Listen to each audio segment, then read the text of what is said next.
Not പ്രതിസന്ധി കാരണം ഇത്തവണ ആവശ്യത്തിന് പണം ലഭിക്കാത്ത സാഹചര്യം സംസ്ഥാനത്തുണ്ടാകുമെന്നായിരുന്നു നേരത്തെ ധനവകുപ്പ് വിലയിരുത്തിയിരുന്നത്. എന്നാൽ ആവശ്യത്തിന് പണം ഇപ്പോൾ സർക്കാരിന്റെ കയ്യിലുണ്ട്.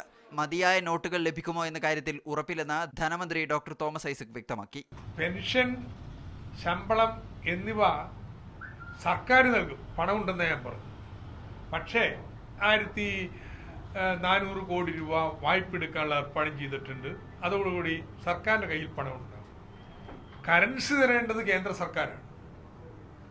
അത് എത്ര വേണം ഓരോ ദിവസവും എന്നുള്ളത് കൃത്യമായിട്ട് അറിയിച്ചു കഴിഞ്ഞിട്ടുണ്ട്.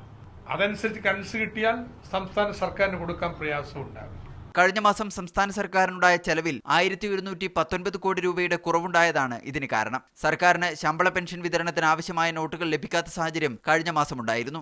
റിസർവ് ബാങ്കിനോട് പണം നേരത്തെ ആവശ്യപ്പെടാത്തതാണ് പ്രതിസന്ധിക്കിടയാക്കിയത് എന്ന വിമർശം അന്ന് ഉയർന്നിരുന്നു. ഈ സാഹചര്യം കൂടി കണക്കിലെടുത്ത് നേരത്തെ തന്നെ കേന്ദ്ര ധനകാര്യ സെക്രട്ടറിക്കും റിസർവ് ബാങ്ക് ഗവർണർക്കും ധനവകുപ്പ് പ്രിൻസിപ്പൽ സെക്രട്ടറി കത്തയച്ചിരുന്നു.